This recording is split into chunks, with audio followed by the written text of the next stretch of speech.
আসসালামু আলাইকুম everyone, this is Moniruzzaman and welcome to Langkawi. আমি এখন আছি মালয়েশিয়ার অন্যতম সুন্দর একটি স্টেট লাংকাউইতে। এখানে মূলত বেশিরভাগ ট্যুরিস্ট আসে পাহাড় এবং সমুদ্রের অপরূপ সৌন্দর্য উপভোগ করার জন্য।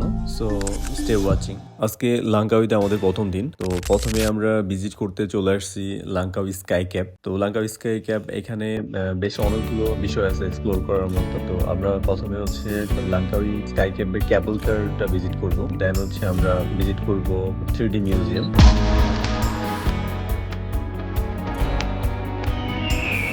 লাংকাউই স্কাই ক্যাপ সিস্টেমটা মূলত চালু করেছিলেন মালয়েশিয়ার 4th prime minister doctor Mahathir Mohamad. তার মাধ্যমে প্রথম এটা চালু করা হয়। তো এখানে মূলত রয়েছে পাহাড়, ঘন গাছপালায় আবৃত পাহাড়, সমুদ্র, লেক, সবকিছুর নির্মূলনে তৈরি হয় একটি অপরূপ সৌন্দর্যটাকে সুন্দর মতো উপভোগ করার জন্য এই স্কাই ক্যাপ সিস্টেমটা চালু করা হয়। কিছুক্ষণ ওয়েট করার পরে আমাদের সিরিয়াল চলে আসলো। তো সেখান থেকে আমরা টিকিট নিলাম। তো এখানে হচ্ছে 3 টাইপস অফ টিকিট পাওয়া যায়। একটা হচ্ছে জেনারেল টিকিট, একটা হচ্ছে স্ট্যান্ডার্ড, হচ্ছে প্রিমিয়াম, এরপর একটা হচ্ছে এক্সপ্রেস লাইন। স্ট্যান্ডার্ড টিকিটের প্রাইস হচ্ছে 89 রিঙ্গিট। কেবল কার এরিয়াতে প্রত্যেকটা কেবল কারের মধ্যে 6 জন করে লোক যাওয়া যায়। অন্য আরেক যেটা ওয়েস্টার্ন একটা ফ্যামিলি ছিল, ওরা 5 জন ছিল। সো আমি সেইটাতে আমাকে যাওয়া হলো। আমাদেরকে প্রথমে নেওয়া হবে 600 মিটার উপরে একটা পাহাড়ের উপরে। সেখানে একটা স্টেশন আছে, সেখানে ইগল নেস্টও আছে। সেই উদ্দেশ্যেই চলছি। ঠিক ধীরে ধীরে একদম উপর দিকে যাচ্ছে। তো কিছুক্ষণ যাওয়ার পরে আমরা দেখতে পেলাম যে একদম বিশাল বড় বড় পাহাড়, ঘন গাছপালায় আবৃত, এবং দূরে একটা পাহাড়ে একটা ঝর্ণা দেখা যাচ্ছে সমুদ্রের মাঝে ছোট ছোট আইল্যান্ড। তবে আমরা যত উপরে যাচ্ছিলাম ততই আমাদের একটা ভয়ও কাজ করছিল। 300-400 মিটার উপরে চলে গেছি। তখন আসলে চোখ খোলা রাখাটা একটা খুব ভয়ানক একটা ব্যাপার ছিল। আমার পাশে একটা ছেলে ছিল, সে কোনোভাবেই চোখটা খোলা রাখতে পারছিল না, কারণ এতটাই ভয় কাজ করছিল পাহাড়ের উপরে।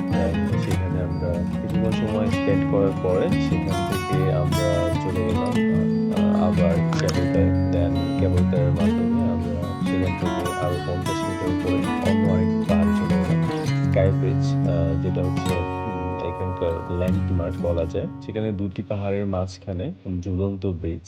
যখন আমরা কেবল কার থেকে নামলাম, দেন আমাদের সেখান থেকে 5 মিনিট হেঁটে এই স্কাই ব্রিজে যেতে হলো। দেন আমরা যখন স্কাই ব্রিজে চলে গেলাম, সেখান থেকে কেবল কার গুলো খুবই স্পষ্টতই দেখা যাচ্ছিল যে কেবল কার গুলো কিভাবে পাস হচ্ছে, কিভাবে চলছে। স্কাই ব্রিজ থেকে আমরা যে এরিয়াটা দেখতে পাচ্ছিলাম সেটাই মেইনলি ইউনেস্কো জিও পার্ক হিসেবে পরিচিত।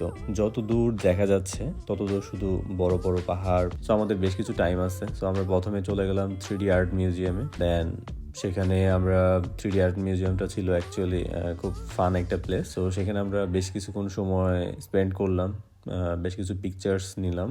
এই স্কাই ব্রিজের মধ্য দিয়ে যখন আমি একটি পাহাড় থেকে অন্য পাহাড়ে যাচ্ছিলাম, তখন যেহেতু এটি 650 মিটার উঁচুতে এবং ঝুলন্ত একটি ব্রিজ, তো এখানে বাতাসের তীব্রতাও একটু বেশি, যার কারণে মাঝে মাঝেই ব্রিজটি দুলছিল। তো সব মিলিয়ে খুব রোমাঞ্চকর একটা অভিজ্ঞতা ছিল।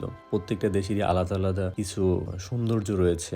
যেহেতু মালয়েশিয়াতে গ্রেবের মাধ্যমে নর্মালি হচ্ছে মানুষ, টুরিস্টরা বা হচ্ছে মানুষ এদিক সেদিক গিয়ে থাকে বা কার বুক করে থাকে। আমি হোটেল থেকে প্রথমে একটা গ্রেবের মাধ্যমে একটা কার বুক করলাম।